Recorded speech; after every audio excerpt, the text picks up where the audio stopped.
Hey guys, welcome. Forget everything you know about medieval food. This isn't roasted turkey legs and feasts in castles. From black bread and pottage to bizarre cooking rules and class-based diets, the real cuisine of the Middle Ages was far stranger and more revealing than you think. So today, we're going deep into the kitchens of the medieval world, and trust me, it's not always appetizing. Medieval cuisine includes foods, eating habits, and cooking methods of various European cultures during the Middle Ages, which lasted from the 5th to the 15th century. During this period, diets and cooking changed less than they did in the early modern period that followed, when those changes helped lay the foundations for modern European cuisines. Cereals remained the most important staple during the early Middle Ages, as rice was introduced to Europe late, with the potato first used in the 16th century, and much later for the wider population. Barley, oats, and rye were eaten by the poor, while wheat was generally more expensive. These were consumed as bread, porridge, gruel, and pasta by people of all classes. Cheese, fruits, and vegetables were important supplements for the lower orders, while meat was more expensive and generally more prestigious. Game, a form of meat acquired from hunting, was common only on the nobility's tables. The most prevalent butcher's meats were pork, chicken, and other poultry. Beef, which required greater investment in land, was less common. A wide variety of freshwater and saltwater fish were also eaten, with cod and herring being mainstays among the northern populations. Slow and inefficient transports made long-distance trade of many foods very expensive. Perishability made other foods untransportable. Because of this, the nobility's food was more prone to foreign influence than the cuisine of the poor. It was dependent on exotic spices and expensive imports, as each level of society attempted to imitate the one above it. Innovations from international trade and foreign wars from the 12th century onward gradually disseminated through the upper middle class of medieval cities. Aside from economic unavailability of luxuries such as spices, decrees outlawed consumption of certain foods among certain social classes, and sumptuary laws limited conspicuous consumption among the nouveau rich. Social norms also dictated that the food of the working class be less refined, since it was believed there was a natural resemblance between one's way of life and one's food. Hard manual labor required coarser, cheaper food. A type of refined cooking that developed in the late Middle Ages set the standard among the nobility all over Europe. Common seasonings in the highly spiced sweet-sour repertory typical of upper-class medieval food included verjuice, wine, and vinegar, in combination with spices such as black pepper, saffron, and ginger. These, along with the widespread use of honey or sugar, gave many dishes a sweet-sour flavor. Almonds were very popular as a thickener in soups, stews, and sauces, particularly as almond milk. Dietary norms. The cuisines of the cultures of the Mediterranean basin since antiquity had been based on cereals, particularly various types of wheat. Porridge, gruel, and later bread became the basic staple foods that made up the majority of calorie intake for most of the population. From the 8th to the 11th centuries, the proportion of various cereals in the diet rose from about a third to 3/4. Dependence on wheat remained significant throughout the medieval era and spread northward with the rise of Christianity. In colder climates, however, it was usually unaffordable for the majority population and was associated with the higher classes. The centrality of bread in religious rituals, such as the Eucharist, meant that it enjoyed an especially high prestige among foodstuffs. Only olive oil and wine had a comparable value. but both remained quite exclusive outside the warmer grape and olive growing regions. The symbolic role of bread as both sustenance and substance is illustrated in a sermon given by St. Augustine. This bread retells your history. You were brought to the threshing floor of the Lord and were threshed. While awaiting catechism, you were like grain kept in the granary. At the baptismal font, you were kneaded into a single dough. In the oven of the Holy Ghost, you were baked into God's true bread. The growing presence of Islam in the medieval period defined a shift in both the religious attitudes of Europeans and their perspectives on cuisine. As the Mediterranean became increasingly symbolic of a religious divide between European Christianity and Islam, tensions placed significance on symbolic dietary practices.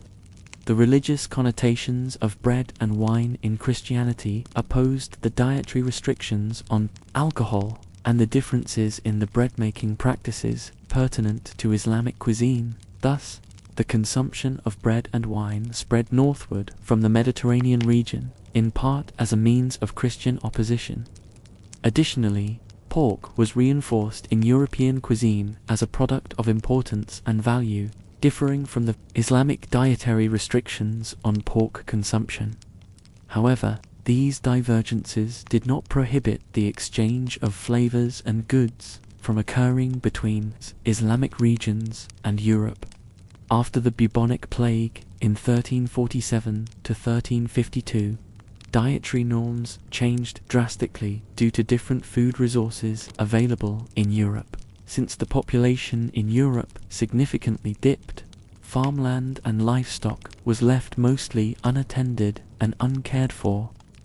Availability of wheat and oats, popular foods before the bubonic plague, started declining. Evidence from bone collagen samples suggests that after the bubonic plague, Europeans consumed more animal proteins such as beef, goats, chicken, sheep, and pork, rather than cereal and grains. Class constraints. Medieval society was highly stratified. In a time when famine was commonplace and social hierarchies were often brutally enforced, food was an important marker of social status in a way that has no equivalent today in most developed countries. According to the ideological norm, society consisted of the three estates of the realm: commoners, that is, the working classes, by far the largest group, the clergy, and the nobility. The relationship between the classes was strictly hierarchical, with the nobility and clergy claiming worldly and spiritual overlordship over commoners. Within the nobility and clergy, there were also a number of ranks, ranging from kings and popes to dukes, bishops, and their subordinates, such as squires and priests. One was expected to remain in one's social class and to respect the authority of the ruling classes. Political power was displayed not just by rule, but also by displaying wealth. Refined nobles dined on fresh game, seasoned with exotic spices, and displayed refined table manners. Rough laborers could make do with coarse barley bread, salt, pork, and beans, and were not expected to display etiquette. Even dietary recommendations were different. The diet of the upper classes was considered to be as much a requirement of their refined physical constitution as a sign of economic reality. The digestive system of a lord was considered to be more refined than that of lower-class subordinates, and therefore required finer foods. In the late Middle Ages, the increasing wealth of middle-class merchants and traders meant that commoners began emulating the aristocracy. This threatened to break down some of the symbolic barriers between the nobility and the lower classes. The response came in two forms: literature warning of the dangers of adapting a diet inappropriate for one's class, and sumptuary laws that put a cap on the lavishness of commoners. Banquets. Animal parts were even assigned to different social classes. The Church, the Catholic and Orthodox churches, and their calendars had great influence on eating habits. Consumption of meat was forbidden for a full third of the year for most Christians. All animal products, including eggs and dairy products, during the strictest fasting periods, also fish, were generally prohibited during Lent and fast. Additionally, it was customary for all citizens to fast before taking the Eucharist. These fasts were occasionally for a full day and required total abstinence. Both the Eastern and the Western churches ordained that feast should alternate with fast. In most of Europe, Fridays were fast days, and fasting was observed on various other days and periods, including Lent and Advent. Meat and animal products, such as milk, cheese, butter, and eggs, were not allowed, and at times also fish. The fast was intended to mortify the body and invigorate the soul, and also to remind the faster of Christ's sacrifice for humanity. The intention was not to portray certain foods as unclean, but rather to teach a spiritual lesson in self-restraint through abstention. During particularly severe fast days, the number of daily meals was also reduced to one.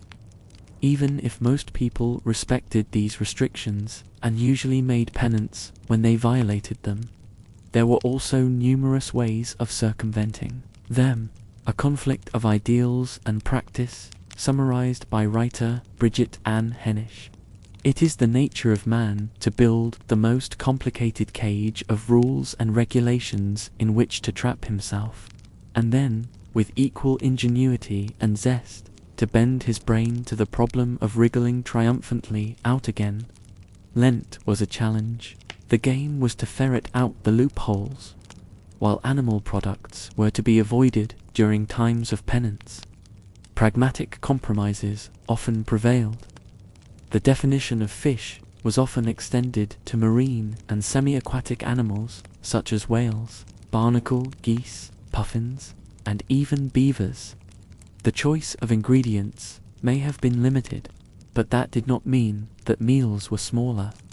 Neither were there any restrictions against moderate drinking or eating sweets. Banquets held on fish days could be splendid, and were popular occasions for serving illusion food that imitated meat, cheese, and eggs in various ingenious ways.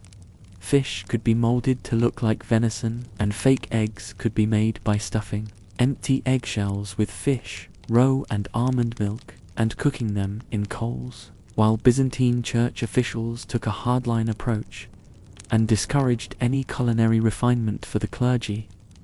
Their Western counterparts were far more lenient. There was also no lack of grumbling about the rigors of fasting among the laity. During Lent, kings and schoolboys, commoners and nobility, all complained about being deprived of meat for the long, hard weeks of solemn contemplation of their sins. At Lent, owners of livestock were even warned to keep an eye out for hungry dogs frustrated by a hard siege by Lent and fish bones. The trend from the 13th century onward was toward a more legalistic interpretation of fasting. Nobles were careful not to eat meat on fast days, but still dined in style. Fish replaced meat, often as imitation hams and bacon. Almond milk replaced animal milk as an expensive non-dairy alternative. Faux eggs made from almond milk were cooked in blown-out eggshells, flavored and colored with exclusive spices. In some cases, the lavishness of noble tables was outdone by Benedictine monasteries, which served as many as 16 courses during certain feast days. Exceptions from fasting were frequently made for very broadly defined groups. Thomas Aquinas, about 1225 to 1274, believed dispensation should be provided for children. The old, pilgrims, workers, and beggars, but not the poor, as long as they had some sort of shelter. There are many accounts of members of monastic orders who flouted fasting restrictions through clever interpretations of the Bible.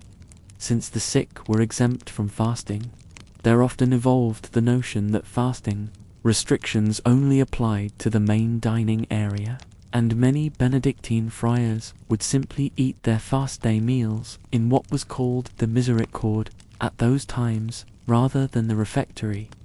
Newly assigned Catholic monastery officials sought to amend the problem of fast evasion not merely with moral condemnations, but by making sure that well-prepared non-meat dishes were available on fast days. Dietetics' main article, Medieval Medicine of Western Europe Medical Science of the Middle Ages, had a considerable influence on what was considered healthy and nutritious among the upper classes. One's lifestyle including diet, exercise, appropriate social behavior, and approved medical remedies was the way to good health, and all types of food were assigned certain properties that affected a person's health. All foodstuffs were also classified on scales ranging from hot to cold and moist to dry. According to the four bodily humours theory proposed by Galen that dominated Western medical science from late antiquity and throughout the Middle Ages, medieval scholars considered human digestion to be a process similar to cooking. The processing of food in the stomach was seen as a continuation of the preparation initiated by the cook. In order for the food to be properly cooked and for the nutrients to be properly absorbed, it was important that the stomach be filled in an appropriate manner. Easily digestible foods would be consumed first, followed by gradually heavier dishes. If this regimen were not respected, it was believed that heavy foods would sink to the bottom of the stomach, thus blocking the digestion duct. As such, food would digest very slowly and cause putrefaction of the body and draw bad humours into the stomach. It was also of vital importance that food of differing properties not be mixed before a meal. The stomach would preferably be opened with an aperitif, from Latin aperire, to open, that was preferably of a hot and dry nature. Confections made from honey or sugar-coated spices like ginger, caraway, and seeds of anise, fennel, or cumin, wine and sweetened, fortified, milk drinks. As the stomach had been opened, it should then be closed at the end of the meal with the help of a digestive and, most commonly, a dragee, which during the Middle Ages consisted of lumps of spiced sugar, or hypocras, a wine flavored with fragrant spices, along with aged cheese. A meal would ideally begin with easily digestible fruit, such as apples. It would then be followed by vegetables such as cabbage, lettuce, purslane, herbs, moist fruits, and light meats, such as chicken or kid, with pottages and broths. After that came the heavy meats, such as pork and beef, as well as vegetables and nuts, including pears and chestnuts, both considered difficult to digest. It was popular and recommended by medical expertise to finish the meal with aged cheese and various digestives. The most ideal food was that which most closely matched the humor of human beings, i.e., moderately warm and moist. Food should preferably also be finely chopped, ground pounded and strained to achieve a true mixture of all the ingredients. White wine was believed to be cooler than red, and the same distinction was applied to red and white vinegar. Milk was moderately warm and moist, but the milk of different animals was often believed to differ. Egg yolks were considered to be warm and moist, while the whites were cold and moist. Skilled cooks were expected to conform to the regimen of humoral medicine. Even if this limited the combinations of food they could prepare, there was still ample room for artistic variation by the chef. Calorie structure. The calorie content and structure of medieval diet varied over time, from region to region, and between classes. However, for most people, the diet tended to be high carbohydrate, with most of the budget spent on, and the majority of calories provided by, cereals and alcohol such as beer. Even though meat was highly valued by all, Lower classes often could not afford it, nor were they allowed by the church to consume it every day. In England in the 13th century, meat contributed a negligible portion of calories to a typical harvest worker's diet. However, its share increased after the Black Death, and, by the 15th century, it provided about 20% of the total. Even among the lay nobility of medieval England, grain provided 65 to 70% of calories in the early 14th century, though a generous provision of meat and fish was included, and their consumption of meat increased in the aftermath of the Black Death as well.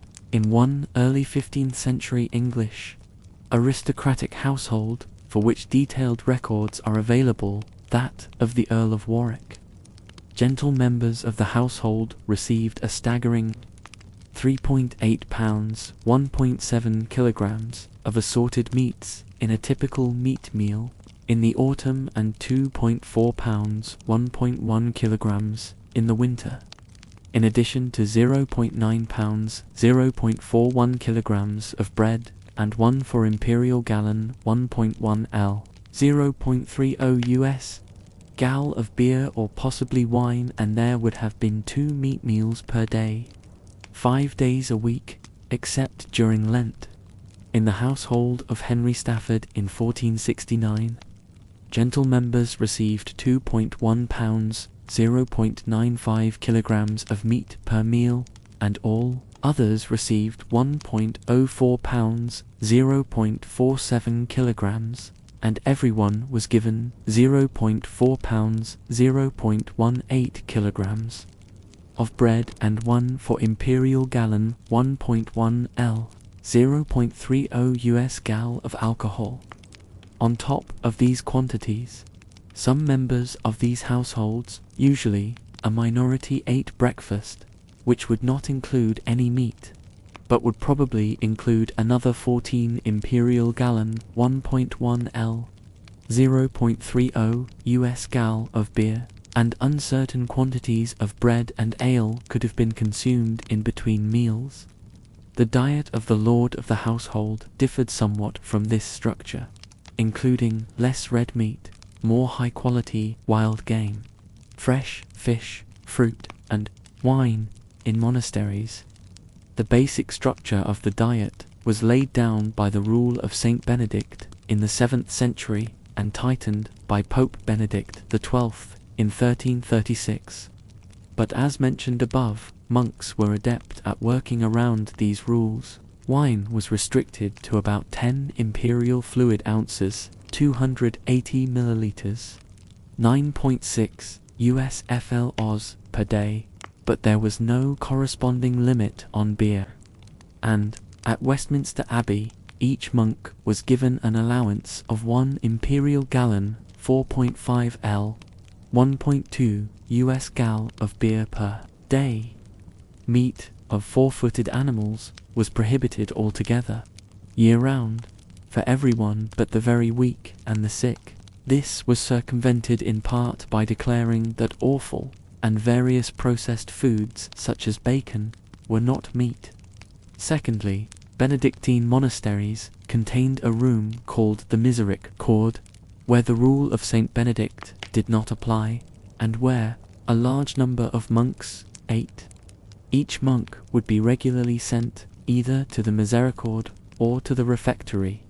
When Pope Benedict XII ruled that at least half of all monks should be required to eat in the refectory on any given day, monks responded by excluding the sick and those invited to the abbot's table from the reckoning. Overall, a monk at Westminster Abbey in the late 15th century would have been allowed to 0.25 pounds, 1.02 kilograms of bread per day, 5 eggs per day, except on Fridays and in Lent, 2 pounds, 0.91 kilograms of meat per day, 4 days per week, excluding Wednesday, Friday, and Saturday, except in Advent and Lent, and 2 pounds, 0.91 kilograms, The overall calorie intake is subject to some debate. One typical estimate is that an adult peasant male needed 2,900 calories, 12,000 kilojoules per day, and an adult female needed 2,150 calories, 9,000 kilojoules. Both lower and higher estimates have been proposed. Those engaged in particularly heavy physical labor, as well as sailors and soldiers, may have consumed 3,500 calories, 15,000 kilojoules or more per day.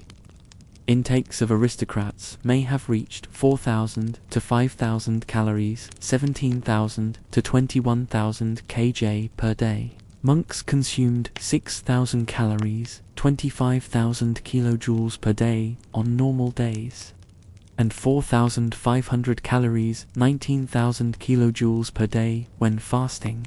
As a consequence of these excesses, obesity was common among upper classes. Monks, especially, frequently suffered from conditions that were more common among the obese, such as arthritis. Regional variation. Main article. Regional cuisines of medieval Europe. The regional specialties that are a feature of early, modern, and contemporary cuisine were not in evidence in the sparser documentation that survives. Instead, medieval cuisine can be differentiated by the cereals and the oils that shaped dietary norms and crossed ethnic and, later, national boundaries. Geographical variation in eating was primarily the result of differences in climate, political, administration, and local customs that varied across the continent, though sweeping generalizations should be avoided. More or less distinct areas where certain foodstuffs dominated can be discerned. In the British Isles, northern France, the Low Countries, the northern German-speaking areas, Scandinavia, and the Baltic, the climate was generally too harsh for the cultivation of grapes and olives. In the south, wine was the common drink for both rich and poor alike, though the commoner usually had to settle for cheap second-pressing wine, while beer was the commoner's drink in the north and wine an expensive import. Citrus fruits, though not the kinds most common today, and pomegranates, were common around the Mediterranean. Dried figs and dates were available in the north, but were used rather sparingly in cooking. Olive oil was a ubiquitous ingredient in Mediterranean cultures, but remained an expensive import in the north, where oils of poppy, walnut, hazel, and filbert were the most affordable alternatives. Butter and lard, especially after the terrible mortality during the Black Death, made them less scarce, were used in considerable quantities in the northern and northwestern regions, especially in the Low Countries, almost universal in middle and upper class cooking all over Europe was the almond, which was in the ubiquitous and highly versatile almond milk, which was used as a substitute in dishes that otherwise required eggs or milk, though the bitter variety of almonds came along much later in Europe. There were typically 2 meals a day, dinner at midday and a lighter supper in the evening. The 2-meal system remained consistent throughout the late Middle Ages. Smaller intermediate meals were common, but became a matter of social status, as those who did not have to perform manual labor could go without them. Moralists frowned on breaking the overnight fast too early, and members of the church and cultivated gentry avoided it. For practical reasons, breakfast was still eaten by working men, and was tolerated for young children, women, the elderly, and the sick. Because the church preached against gluttony and other weaknesses of the flesh, men tended to be ashamed of the weak practicality of breakfast. Lavish dinner, banquets, and late-night resuppers, from Occitan race repas, late supper with considerable alcoholic beverage consumption, were considered immoral. The latter were especially associated with gambling, crude language, drunkenness, and lewd behavior. Minor meals and snacks were common, although also disliked by the church, and working men commonly received an allowance from their employers. in order to buy nuncians, small morsels to be eaten during breaksas. With almost every part of life at the time, a medieval meal was generally a communal affair. The entire household, including servants, would ideally dine together. To sneak off to enjoy private company was considered a haughty and inefficient egotism in a world where people depended very much on each other. In the 13th century, English Bishop Robert Grosseteste advised the Countess of Lincoln, forbid dinners and suppers out of hall, in secret and in private rooms, for from this arises waste and no honour to the lord and lady. He also recommended watching that the servants not make off with leftovers to make merry at suppers, rather than giving it as alms. Toward the end of the Middle Ages, the wealthy increasingly sought to escape this regime of stern collectivism. When possible, rich hosts retired with their consorts to private chambers where the meal could be enjoyed in greater exclusivity and privacy. Being invited to a lord's chambers was a great privilege and could be used as a way to reward friends and allies and to awe subordinates. It allowed lords to distance themselves further from the household and to enjoy more luxurious treats while serving inferior food to the rest of the household that still dined in the great hall at major occasions and banquets. However, the host and hostess generally dined in the great hall with the other diners. Although there are descriptions of dining etiquette on special occasions, less is known about the details of day-to-day meals of the elite or about the table manners of the common people and the destitute. However, it can be assumed there were no such extravagant luxuries as multiple courses, luxurious spices, or hand-washing in scented water in everyday meals. Things were different for the wealthy. Before the meal and between courses, shallow basins and linen towels were offered to guests so they could wash their hands, as cleanliness was emphasized. Social codes made it difficult for women to uphold the ideal of immaculate neatness and delicacy while enjoying a meal, so the wife of the host often dined in private with her entourage or ate very little at such feasts. She could then join dinner only after the potentially messy business of eating was done.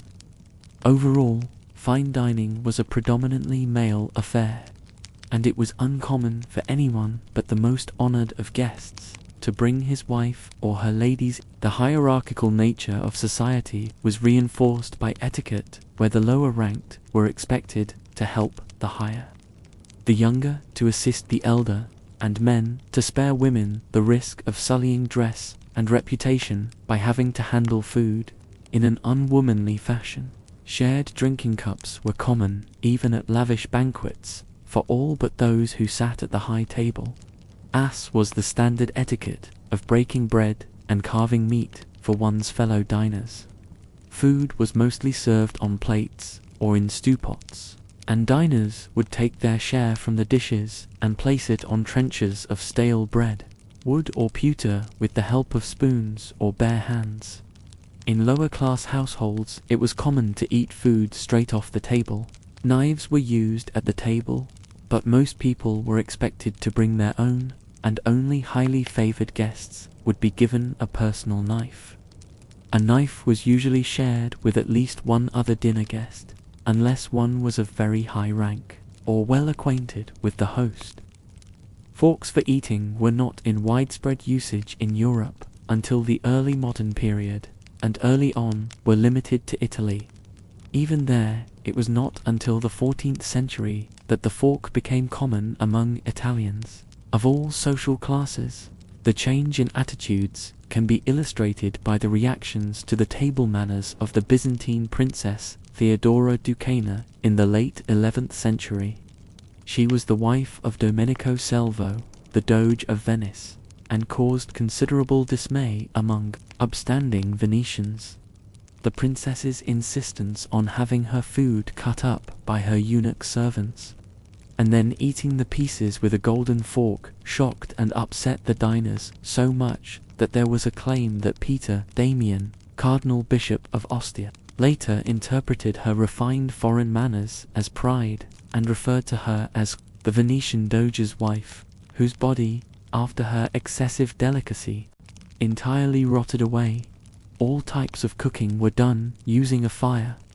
Kitchen stoves did not appear until the 18th century, and cooks had to know how to cook directly over an open fire.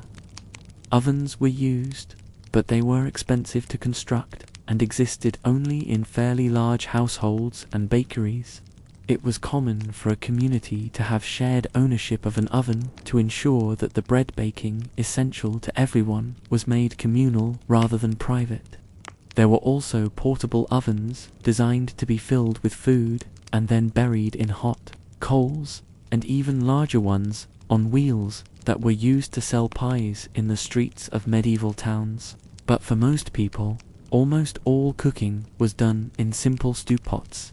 Since this was the most efficient use of firewood and did not waste precious cooking juices, making pottages and stews the most common dishes. Overall, most evidence suggests that medieval dishes had a fairly high fat content, or at least when fat could be afforded.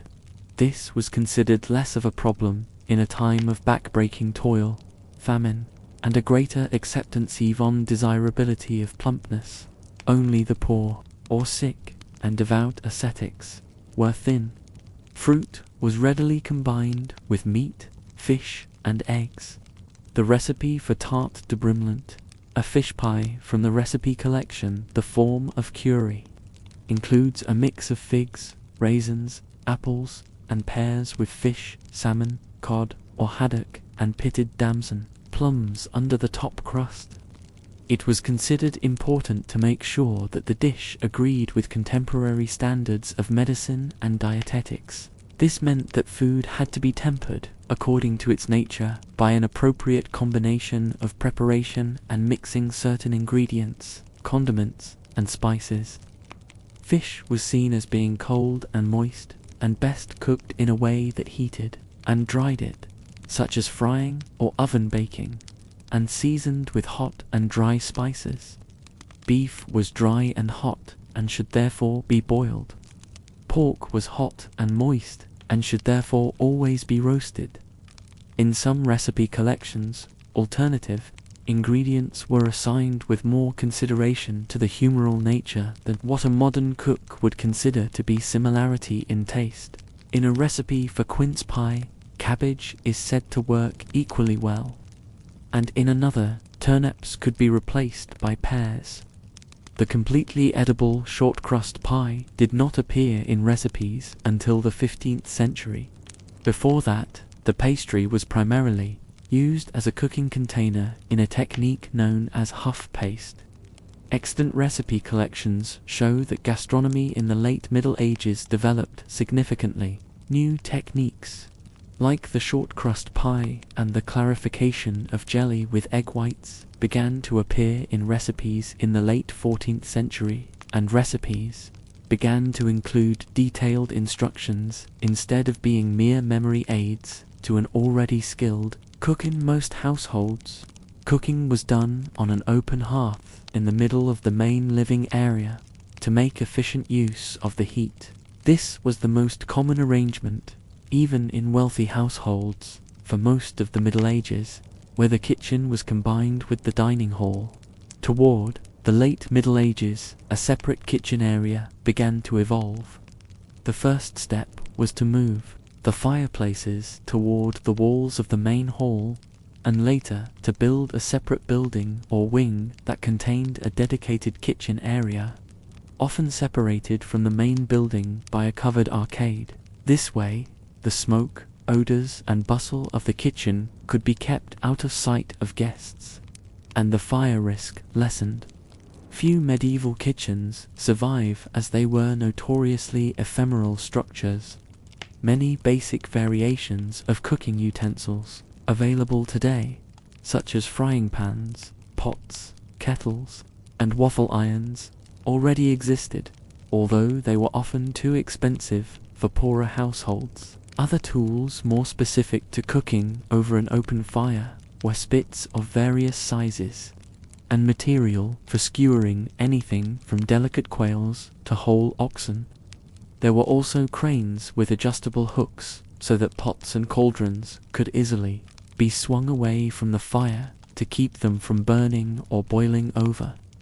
Utensils were often held directly over the fire or placed into embers on tripods. To assist the cook, there were also assorted knives, stirring spoons, ladles, and graters. In wealthy households, one of the most common tools was the mortar and sieve cloth. Since many medieval recipes called for food to be finely chopped, mashed, strained, and seasoned either before or after cooking, this was based on a belief among physicians that the finer the consistency of food, the more effectively the body would absorb the nourishment.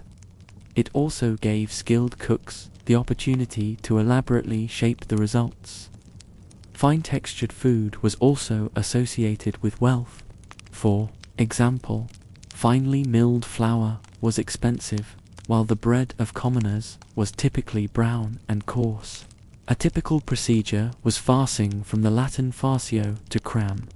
To skin and dress an animal, grind up the meat and mix it with spices and other ingredients, and then return it into its own skin, or mold it into the shape of a completely different animal. The kitchen staff of huge, noble, or royal courts occasionally numbered in the hundreds: pantlers, bakers, waferers, sauciers, larderers, butchers, carvers, page boys, milkmaids, butlers, and numerous scullions, while an average peasant household often made do with firewood collected from the surrounding woodlands. The major kitchens of households had to cope with the logistics of providing at least 2 meals daily for several hundred people.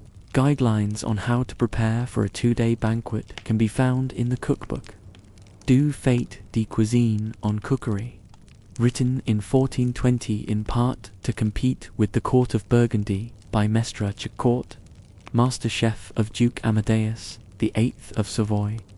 Chicourt recommends that the chief cook should have at hand at least 1,000 cartloads of good, dry firewood, and a large barnful of coal preservation. Food preservation methods were basically the same as had been used since antiquity, and did not change much until the invention of canning in the early 19th century. The most common and simplest method was to expose foodstuffs to heat or wind to remove moisture, thereby prolonging the durability, if not the flavor, of almost any type of food, from cereals to meats. The drying of food worked by drastically reducing the activity of various water-dependent microorganisms that cause decay. In warm climates, this was mostly achieved by leaving food out in the sun, and in the cooler northern climates by exposure to strong winds, especially common for the preparation of stockfish, or in warm ovens, cellars, attics, and at times even in living quarters. Subjecting food to a number of chemical processes such as smoking, salting, brining, conserving, or fermenting also made it keep longer. Most of these methods had the advantage of shorter preparation times and of introducing new flavors. Smoking or salting meat of livestock butchered in autumn was a common household strategy to avoid having to feed more animals than necessary during the lean winter months. Butter tended to be heavily salted, 5 to 10%, in order not to spoil. Vegetables, eggs, or fish were also often pickled in tightly packed jars containing brine and acidic liquids, lemon juice, verjuice, or vinegar. Another method was to seal the food by cooking it in honey, sugar, or fat, in which it was then stored. Microbial modification was also encouraged, however, by a number of methods. Grains and fruits were turned into alcoholic drinks, thus killing any pathogens, and milk was fermented and curdled into a multitude of cheeses or buttermilk. The majority of the European population before industrialization lived in rural communities or isolated farms and households. The norm was self-sufficiency, with only a small percentage of production being exported or sold in markets. Large towns were exceptions and required their surrounding hinterlands to support them with food and fuel. The dense urban population could support a wide variety of food establishments that catered to various social groups. Many of the poor city dwellers had to live in cramped conditions without access to a kitchen or even a hearth, and many did not own the equipment for basic cooking. Food from vendors was in such cases the only option. Cookshops could either sell ready-made hot food, an early form of fast food, or offer cooking services while the customers supplied some or all of the ingredients. Travelers, such as pilgrims en route to a holy site, made use of professional cooks to avoid having to carry their provisions with them. For the more affluent, there were many types of specialists that could supply various foods and condiments: cheesemongers, pie bakers, saucers, and waferers, for example. Well-off citizens who had the means to cook at home could, on special occasions, hire professionals when their own kitchen or staff could not handle the burden of hosting. A major banqueter bon cookshops that catered to workers or the destitute were regarded as unsavory and disreputable places by the well-to-do, and professional cooks tended to have a bad reputation. Geoffrey Chaucer's Hodge of Ware, the London cook from the Canterbury Tales, is described as a sleazy purveyor of unpalatable food. French Cardinal Jacques de Vitry's sermons from the early 13th century describe sellers of cooked meat as an outright health hazard. While the necessity of the cook's services was occasionally recognized and appreciated, they were often disparaged since they catered to the baser of bodily human needs rather than spiritual betterment. The stereotypical cook in art and literature was male, hot-tempered, prone to drunkenness, and often depicted guarding his stewpot from being pilfered by both humans and animals. In the early 15th century, the English monk John Lydgate articulated the beliefs of many of his contemporaries by proclaiming that hoot, fiff, fire and smoke maketh many an angry cook. The period between 500 and 1300 saw a major change in diet that affected most of Europe. More intense agriculture on ever-increasing acreage resulted in a shift from animal products, like meat and dairy, to various grains and vegetables as the staple of the majority population.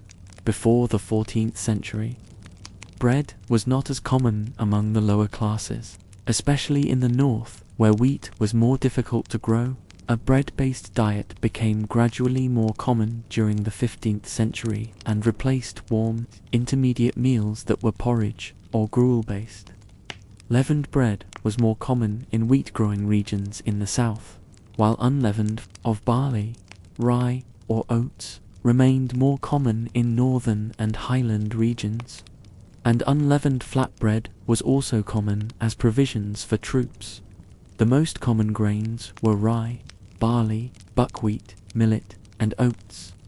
Rice remained a fairly expensive import for most of the Middle Ages and was grown in northern Italy only toward the end of the period. Wheat was common all over Europe and was considered to be the most nutritious of all grains, but was more prestigious and thus more expensive. The finely sifted white flour that modern Europeans are most familiar with was reserved for the bread of the upper classes. As one descended the social ladder, bread became coarser, darker, and its bran content increased. In times of grain shortages or outright famine, grains could be supplemented with cheaper and less desirable substitutes like chestnuts, dried legumes, acorns, ferns, and a wide variety of more or less nutritious vegetable matter. One of the common constituents of a medieval meal, either as part of a banquet or as a small snack, were SOPs, pieces of bread with which a liquid like wine, soup, broth, or sauce could be soaked up and eaten. Another common sight at the medieval dinner table was frumenty, a thick wheat porridge, often boiled in a meat broth and seasoned with spices. Porridges were also made of every type of grain and could be served as desserts or dishes for the sick. If boiled in milk or almond milk and sweetened with sugar, pies filled with meats, eggs, vegetables, or fruit were common throughout Europe, as were turnovers, fritters, donuts, and many similar pastries. Grain, either as breadcrumbs or flour, was also the most common thickener of soups and stews, alone or in combination with almond milk. By the late Middle Ages, biscuits, cookies in the US and Canada, and especially wafers, eaten for dessert, had become high-prestige foods and came in many varieties. The importance of bread as a daily staple meant that bakers played a crucial role in any medieval community. Bread consumption was high in most of Western Europe by the 14th century. Estimates of bread consumption from different regions are fairly similar, around 1 to 1.5 kilograms, 2.2 to 3.3 pounds of bread per person per day. Among the first town guilds to be organized were the bakers, and laws and regulations were passed to keep bread prices stable.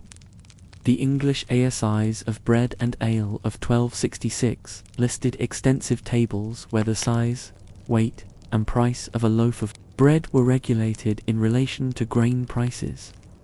The baker's profit margins stipulated in the tables was later increased through successful lobbying from the London Bakers' Company by adding the cost of everything from firewood and salt to the baker's wife, house, and dog. Since bread was such a central part of the medieval diet, swindling by those who were trusted with supplying the precious commodity to the community was considered a serious offense.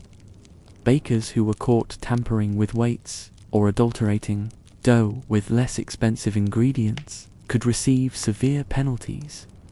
This gave rise to the baker's dozen. A baker would give 13 for the price of 12. To be certain of not being known as a cheap plant-based foods such as fruits, vegetables, nuts, and herbs varied in consumption with seasonal changes. The facility with which these goods could be supplied relied heavily on environmental and practical obstacles like storage capacity, changes in weather, and crop growth. In the later medieval period, increased urbanization provided more of the population with access to diverse fruits and vegetables as a result of trade. Fruits were popular and could be served fresh, dried, or preserved, and were a common ingredient in many cooked dishes. Since honey and sugar were both expensive, it was common to include many types of fruit in dishes that called for sweeteners of some sort. The fruits of choice in the South were lemons, citrons, bitter oranges. The sweet type was not introduced until several hundred years later. Pomegranates, quinces, and grapes. Farther north, apples, pears, plums, and wild strawberries were more common. Figs and dates were eaten all over Europe, but remained rather expensive imports in the north. While grains were the primary constituent of most meals, vegetables, such as cabbage, chard, onions, garlic, and carrots, were common foodstuffs. Many of these were eaten daily by peasants and workers, and were less prestigious than meat. Cookbooks, which appeared in the late Middle Ages, and were intended mostly for those who could afford such luxuries, contained only a small number of recipes using vegetables as the main ingredient. The lack of recipes for many basic vegetable dishes, such as pottages, has been interpreted not to mean that they were absent from the meals of the nobility, but rather that they were considered so basic that they did not require recording. Carrots were available in many variants during the Middle Ages, among them a tastier reddish-purple variety and a less prestigious green-yellow type. Various legumes, such as chickpeas, fava beans, and field peas were also common and important sources of protein, especially among the lower classes. With the exception of peas, legumes were often viewed with some suspicion by the dietitians advising the upper class, partly because of their tendency to cause flatulence, but also because they were associated with the coarse food of peasants. The importance of vegetables to the common people is illustrated by accounts from 16th century Germany stating that many peasants ate sauerkraut 3 or 4 times a day. Common and often basic ingredients in many modern European cuisines, such as potatoes, kidney beans, cacao, vanilla, tomatoes, chili peppers, and maize, were not available to Europeans until after 1492. After European contact with the Americas, even after their wider availability in Europe, it often took considerable time, sometimes several centuries, for the new foodstuffs to be accepted by society at large. The incorporation of nuts within the medieval diet was largely a result of the notable ease with which they could be stored. Additionally, their caloric density made them ideal to mitigate exhaustion from periods of labor. Thus, they were widely relied upon as a nutritious food source in times of emergencies. Nuts could be found growing wild or in cultivated royal estates. Such nuts included almonds, chestnuts, walnuts, and filberts.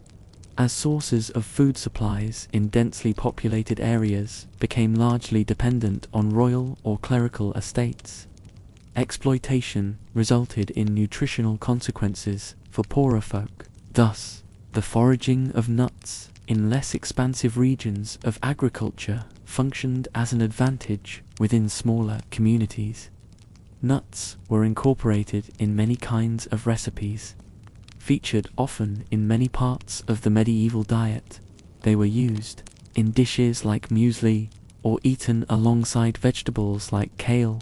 Hazelnuts in particular are present in many archaeological and historical records. Imported foreign goods from the continent and the Mediterranean were common amongst the wealthy in medieval Ireland. Walnuts and almonds were frequently preserved and consumed along with dried fruits. Households in England with the financial means would seasonally consume fruits and nuts to compensate for the dietary restrictions of Lent. This tradition persisted long after the medieval ages, as raisins and hazelnuts were consumed in tandem. During periods of fasting into the 18th century, milk was an important source of animal protein for those who could not afford meat. It would mostly come from cows, but milk from goats and sheep was also common. Plain fresh milk was not consumed by adults, except the poor or sick, and was usually reserved for the very young or elderly. Poor adults would sometimes drink buttermilk, or whey or milk that was soured or watered down.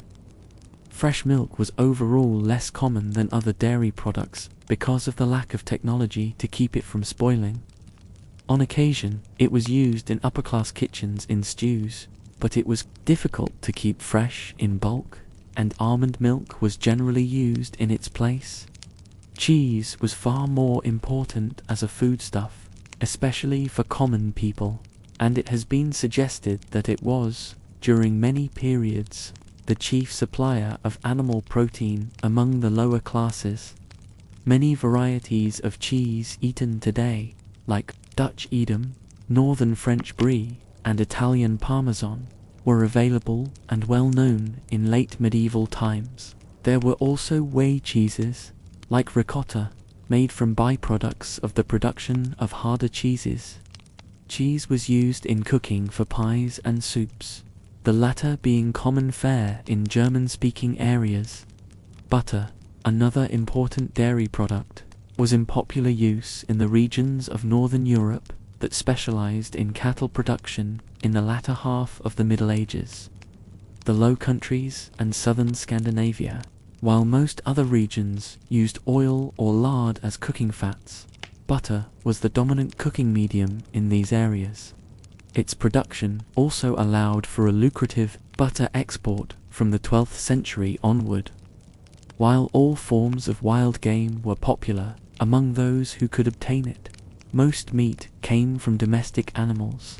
Domestic working animals that were no longer able to work were slaughtered but not particularly appetizing, and therefore were less valued as meat.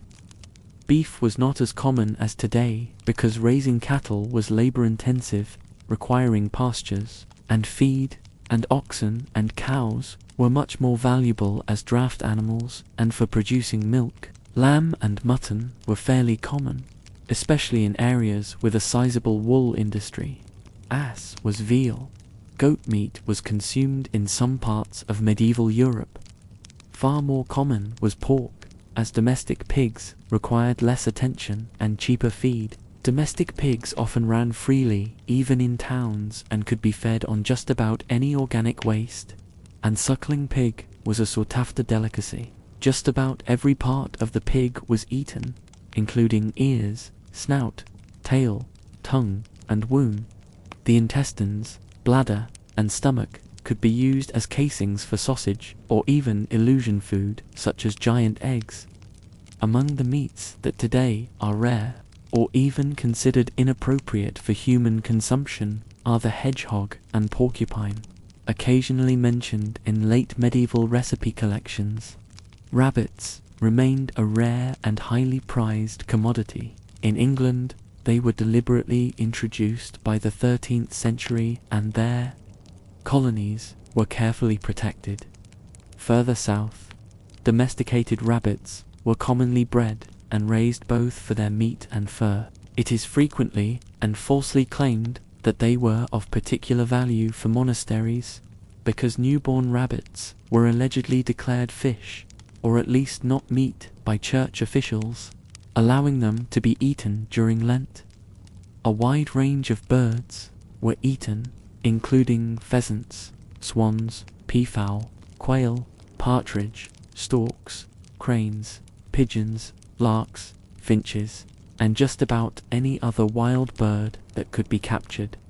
Swans and peafowl were domesticated to some extent, but were eaten only by the social elite and more praised for their fine appearance as stunning entertainment dishes, entremet, than for their meat. As today, ducks and geese had been domesticated but were not as popular as the chicken, the poultry equivalent of the pig. The barnacle goose was believed to reproduce not by laying eggs like other birds, but by growing in barnacles, and was therefore considered acceptable food for fasting and Lent. But at the Fourth Council of the Lateran, 1215, Pope Innocent III explicitly prohibited the eating of barnacle geese during Lent, arguing that they lived and fed like ducks, and so were of the same nature as other birds. Meats were more expensive than plant foods, and could be up to 4 times as expensive as bread. Fish was up to 16 times as costly, and was expensive even for coastal populations. This meant that fasts could mean an especially meager diet for those who could not afford alternatives to meat and animal products like milk and eggs. It was only after the Black Death had eradicated up to half of the European population that meat became more common even for poorer people. The drastic reduction in many populated areas resulted in a labor shortage, meaning that wages dramatically increased. It also left vast areas of farmland untended, making it available for pasture and putting more meat on the market. Although less prestigious than other animal meats, and often seen as merely an alternative to meat on fast days, seafood was the mainstay of many coastal populations. Fish to the medieval person was also a general name for anything not considered a proper land-living animal, including marine mammals such as whales and porpoises. Also included were the beaver, due to its scaly tail and considerable time spent in water, and barnacle geese, due to the belief that they developed underwater in the form of barnacles.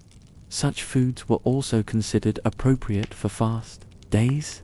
though the rather contrived classification of barnacle geese as fish was not universally accepted. The Holy Roman Emperor Frederick II examined barnacles and noted no evidence of any bird-like embryo in them, and the secretary of Leo of Rosmittel wrote a very skeptical account of his reaction to being served barnacle goose at a fish day dinner in 1456. Especially important was the fishing and trade in herring and cod in the Atlantic and the Baltic Sea.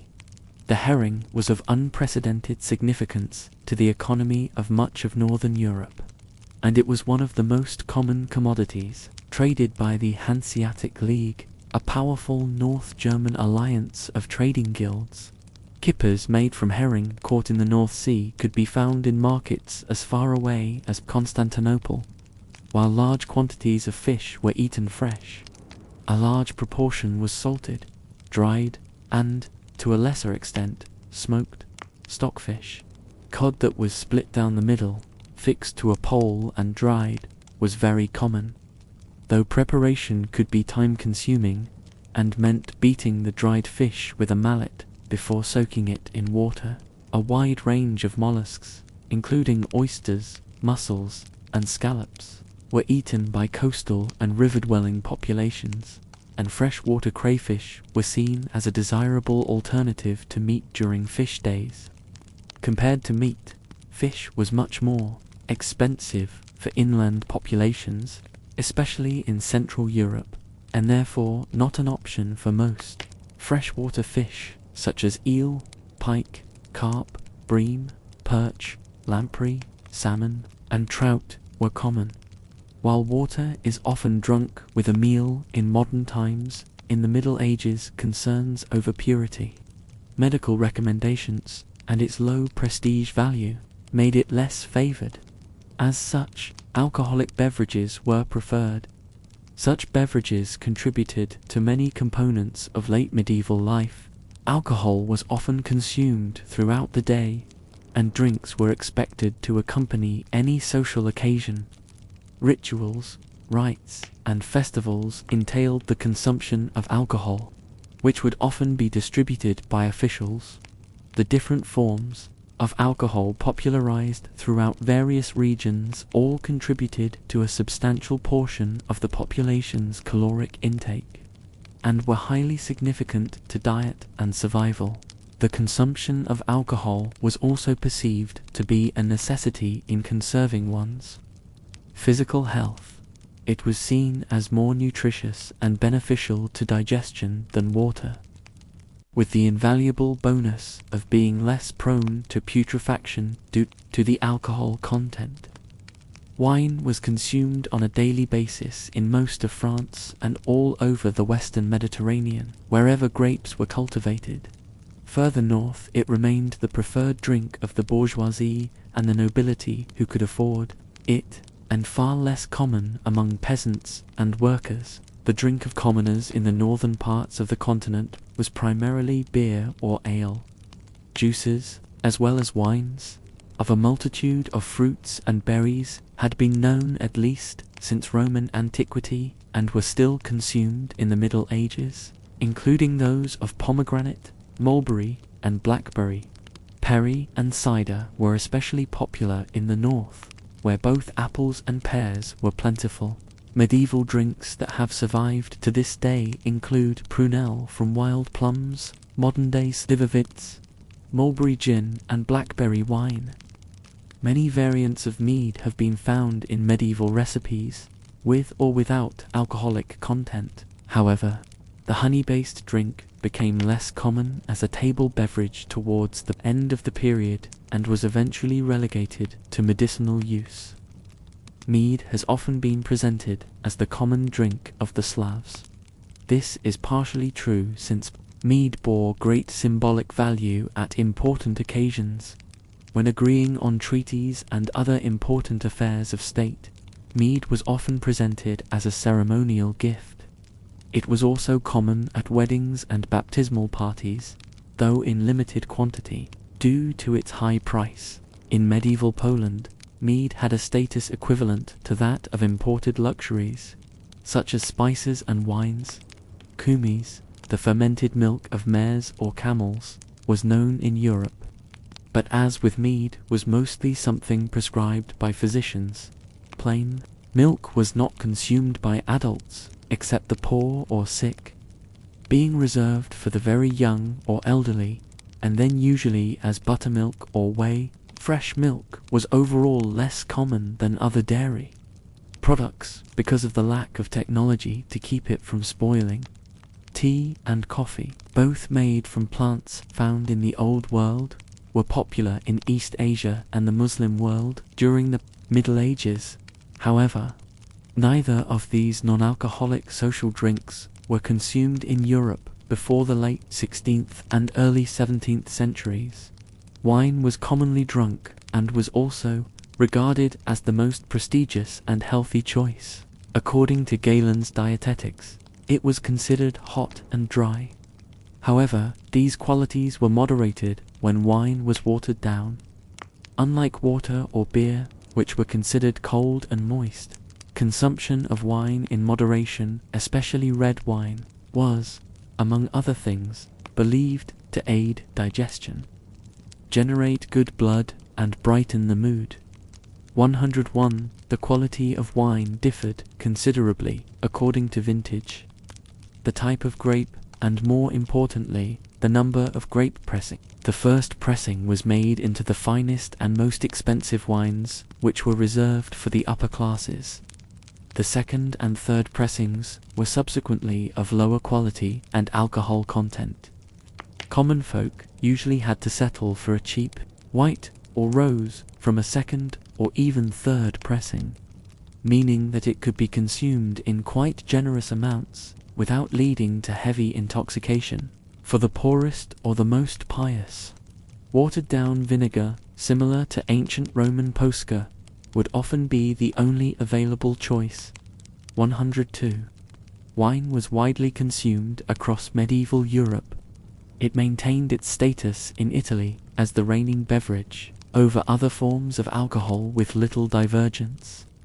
Wine consumption in Italian towns of the late medieval period reached figures of up to 415 litres annually per capita, as compared to a modern value of about 60.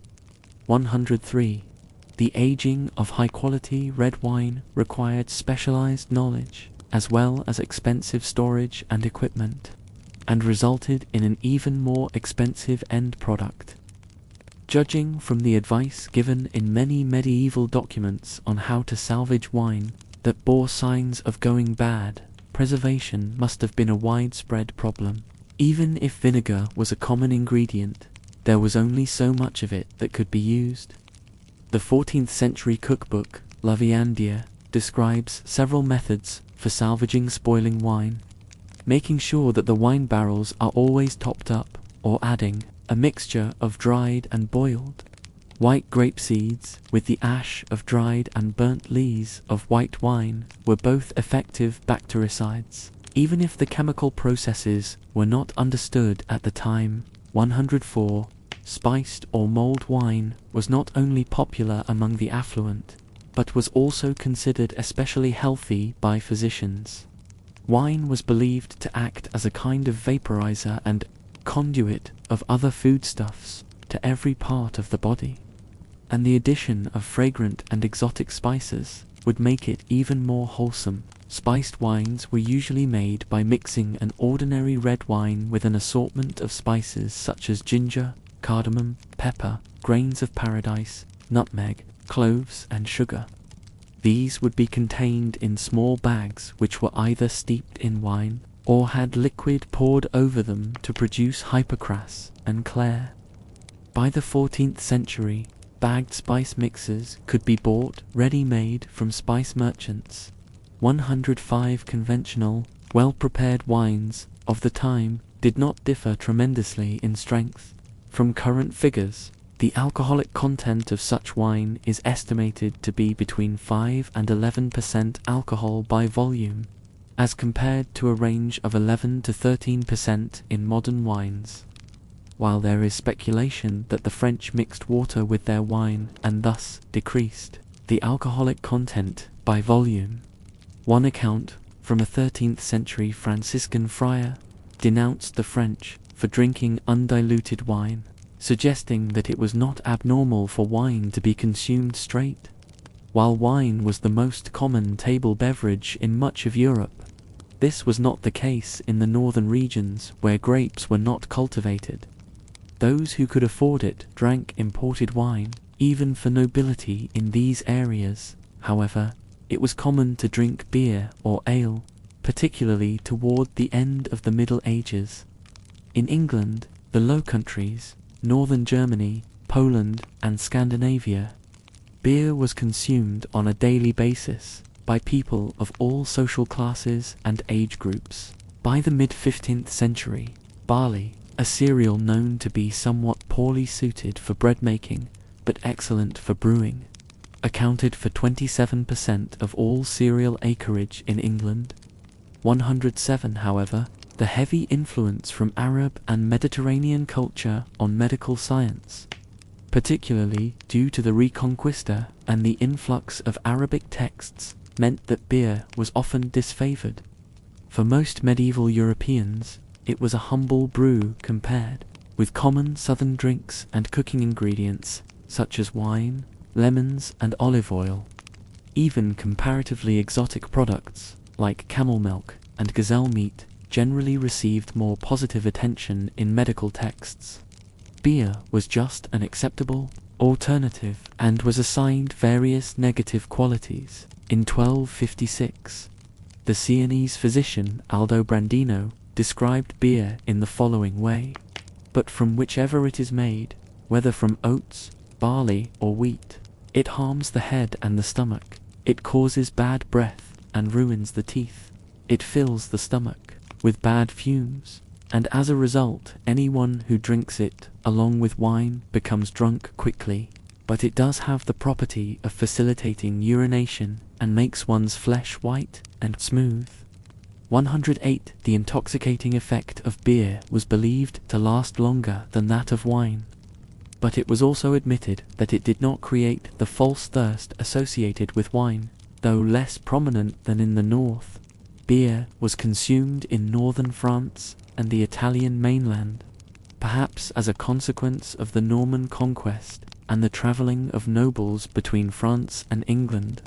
One French variant, described in the 14th century cookbook Le Ménagier de Paris, was called Godali, most likely a direct borrowing from the English good ale, and was made from barley and spelt, but without hops. In England there were also the variants Pesset ale, made from hot milk and cold ale, and Bracket or Braggot, a spiced honey ale prepared much like Hypocras. 109. That hops could be used for flavouring beer had been known at least since Carolingian times, but was adopted gradually due to difficulties in establishing the appropriate proportions. Before the widespread use of hops, Groot, a mix of various herbs, had been used. Groot had the same preserving properties as hops, but could be less reliable, depending on which herbs were in it. As such, the end result was much more variable. Another flavouring method was to increase the alcohol content, but this was more expensive and lent the beer the undesired characteristic of being a quick and heavy intoxicant. Hops may have been widely used in England in the 10th century. They were grown in Austria by 1208 and in Finland by 1249, and possibly much earlier. 110 before hops became popular as an ingredient. It was difficult to preserve this beverage for any time, so it was mostly consumed fresh, though there are references to the use of hops in beer as early as 822 AD. 111. It was unfiltered, and therefore cloudy, and likely had a lower alcohol content than the typical modern equivalent. Quantities of beer consumed by medieval residents of Europe, as recorded in contemporary literature, far exceed intakes in the modern world. For example, sailors in 16th century England and Denmark received a ration of 1 imperial gallon, 4.5 L, 1.2 US gal of beer per day. Polish peasants consumed up to 3 liters, 0.66 imp gal. 0.79 US gal of beer per day. 112 in the early Middle Ages. Beer was brewed primarily in monasteries, and on a smaller scale, in individual households. By the High Middle Ages, breweries in the fledgling medieval towns of northern Germany began to take over production, though most of the breweries were small family businesses that employed at most 8 to 10 people. Regular production allowed for investment in better equipment and increased experimentation with new recipes and brewing techniques. These operations later spread to the Netherlands in the 14th century, then to Flanders and Brabant, and reached England by the 15th century. Hopped beer became very popular in the last decades of the late Middle Ages. In England and the Low Countries, the per capita annual consumption was around 275 to 300 litres, 62-66 imp gal, 73 to 79 US gal, and it was consumed with practically every meal. Low alcohol content, beers for breakfast, and stronger ones later in the day. When perfected as an ingredient, hops could make beer keep for 6 months or more, and facilitated extensive exports. 113 in late medieval England, the word beer came to mean a hopped beverage, whereas ale had to be unhopped.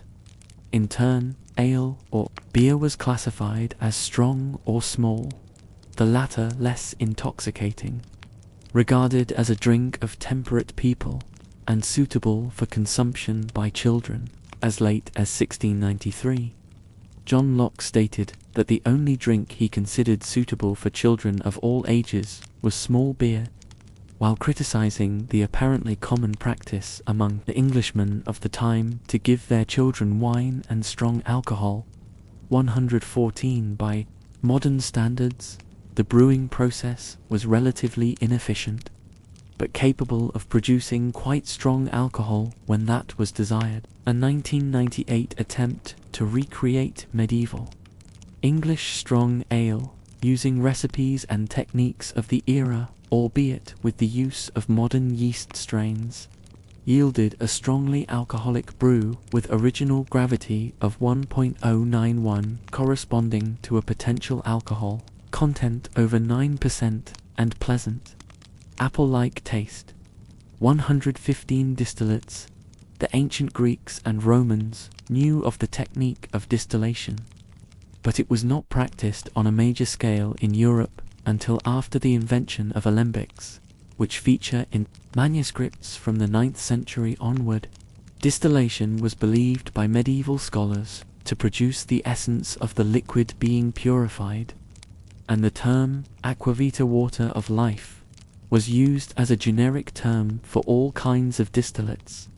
116 The early use of various distillates, alcoholic or not, was varied, but it was primarily culinary or medicinal. Grape syrup mixed with sugar and spices was prescribed for a variety of ailments, and rosewater was used as a perfume and cooking ingredient and for hand washing. Alcoholic distillates were also occasionally used to create dazzling, fire-breathing entremets, a type of entertainment dish after a course, by soaking a piece of cotton in spirits. It would then be placed in the mouth of the stuffed, cooked, and occasionally redressed animals, and lit just before presenting the creation. 117 Aqua vita, in its alcoholic forms, was highly praised by medieval physicians. In 1309, Arnoldus of Villanova wrote that it prolongs good health, dissipates superfluous humours, reanimates the heart, and maintains youth.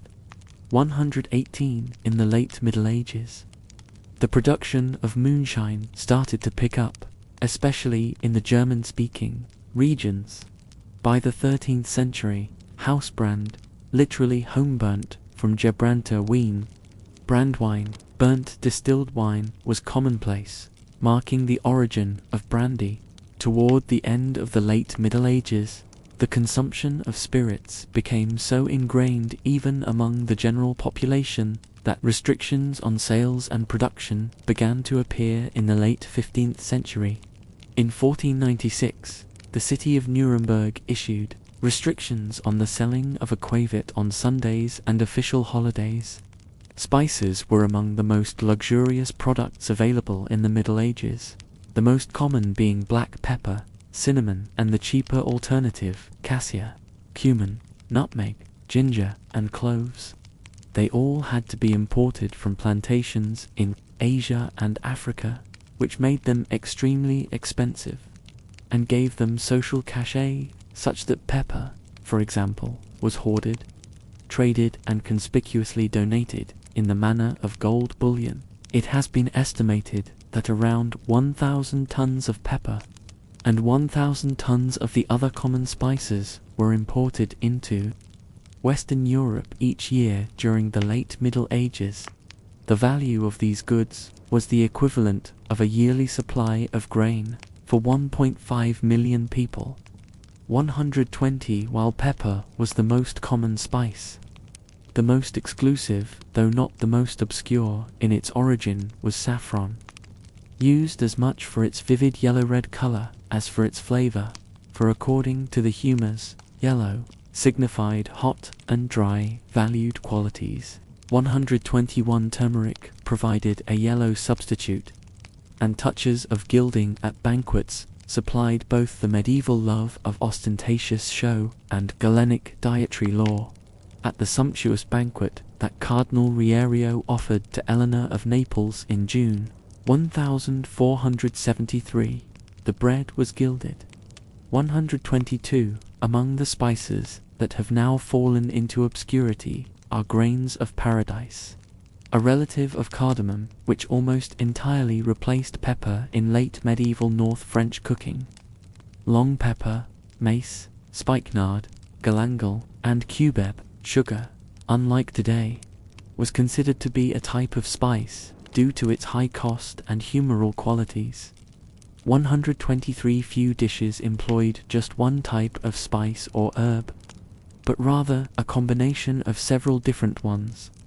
Even when a dish was dominated by a single flavor, it was usually combined with another to produce a compound taste. For example, parsley and cloves, or pepper and ginger. 124. Common herbs such as sage, mustard, and parsley were grown and used in cooking all over Europe, as were caraway, mint, dill, and fennel. Many of these plants grew throughout all of Europe or were cultivated in gardens, and were a cheaper alternative to exotic spices. Mustard was particularly popular with meat dishes and was described by Hildegard of Bingen, 1098 to 1179, as poor man's food. While locally grown herbs were less prestigious than spices, they were still used in upper-class food, but were then usually less prominent or included merely as coloring. Anise was used to flavor fish and chicken dishes, and its seeds were served as sugar extant. Medieval recipes frequently call for flavoring with a number of sour tart liquids: wine, verjuice, the juice of unripe grapes or fruits, vinegar, and the juices of various fruits, especially those with tart flavors, were almost universal and a hallmark of late medieval cooking. In combination with sweeteners and spices, it produced a distinctive, pungent, fruity flavor. Equally common, and used to complement the tanginess of these ingredients, were sweet almonds. They were used in a variety of ways: whole, shelled or unshelled, slivered, ground, and, most importantly, processed into almond milk. This last type of non-dairy milk product is probably the single most common ingredient in late medieval cooking and blended the aroma of spices and sour liquids with a mild taste and creamy texture. 126. Salt was ubiquitous and indispensable in medieval cooking. Salting and drying was the most common form of food preservation and meant that fish and meat in particular were often heavily salted. Many medieval recipes specifically warn against oversalting, and there were recommendations for soaking certain products in water to get rid of excess salt. 127 Salt was present during more elaborate or expensive meals. The richer the host, and the more prestigious the guest, the more elaborate would be the container in which it was served, and the higher the quality and price of the salt. Wealthy guests were seated above the salt, while others sat below the salt, where salt cellars were made of pewter, precious metals, or other fine materials, often intricately decorated. The rank of a diner also decided how finely ground and white the salt was. Salt for cooking, preservation, or for use by common people was coarser. Sea salt, or bay salt, in particular, had more impurities, and was described in colors ranging from black to green. Expensive salt, on the other hand, looked like the standard commercial salt common today. 128 Sweets and desserts. The term dessert comes from the Old French dessert, to clear a table, literally to unserve, and originated during the Middle Ages. It would typically consist of dragées and mulled wine accompanied by aged cheese, and by the late Middle Ages could also include fresh fruit covered in honey, sugar, or syrup, and boiled down fruit pastes. Sugar, from its first appearance in Europe, was viewed as much as a drug as a sweetener. Its long-lived medieval reputation as an exotic luxury encouraged its appearance in elite contexts, accompanying meats and other dishes that to modern taste are more naturally savory. There were a wide variety of fritters, crepes with sugar, sweet custards, and darioles, almond milk, and eggs in a pastry shell that could also include fruit, and sometimes even bone marrow or fish. German-speaking areas had a particular fondness for krapfen, fried pastries and dough with various sweet and savory fillings. Marzipan in many forms was well known in Italy and southern France by the 1340s, and is assumed to be of Arab origin. 129 Anglo-Norman cookbooks are full of recipes for sweet and savory custards, pottages, sauces, and tarts with strawberries, cherries, apples, and plums. The English chefs also had a penchant for using flower petals, such as roses, violets, and elderflowers. An early form of quiche can be found in form of curry, a 14th century recipe collection, as a tourte de braille with a cheese and egg yolk filling. 130-131 Le Ménagier de Paris Parisian household book, written in 1393, includes a quiche recipe made with 3 kinds of cheese: eggs, beet greens, spinach, fennel fronds, and parsley. 132 In northern France, a wide assortment of waffles and wafers was eaten with cheese and hypocras, or a sweet mumsy, as issued a table departure from the table. The ever-present candied ginger, coriander, aniseed, and other spices were referred to as épices de chambre parlor spices, and were taken as digestibles at the end of a meal to close the stomach. 133 Like their Muslim counterparts in Spain, the Arab conquerors of Sicily introduced a wide variety of new sweets and desserts that eventually found their way to the rest of Europe. Just like Montpellier, Sicily was once famous for its comfits, nougat candy torrone, or torrone in Spanish, and almond clusters confetti. From the south, the Arabs also brought the art of ice cream making that produced sorbet and several examples of sweet cakes and pastries. Cassata alla Siciliana, from Arabic kaya, the term for the terracotta bowl with which it was shaped, made from marzipan, sponge cake with sweetened ricotta, and cannoli alla Siciliana, originally capelli di turkey, Turkish hats, fried, chilled pastry tubes with a sweet cheese filling. 134 Historiography and sources. Research into medieval foodways was, until around 1980, a somewhat neglected field of study. Misconceptions and outright errors were quite common among historians, and are still present in the popular view of the Middle Ages as a backward, primitive, and barbaric era. Medieval cookery was described as revolting due to the often unfamiliar combination of flavors, the perceived lack of vegetables, and a liberal use of spices. 135.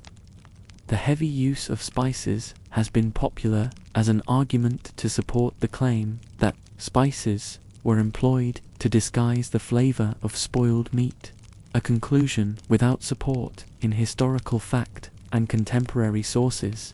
136.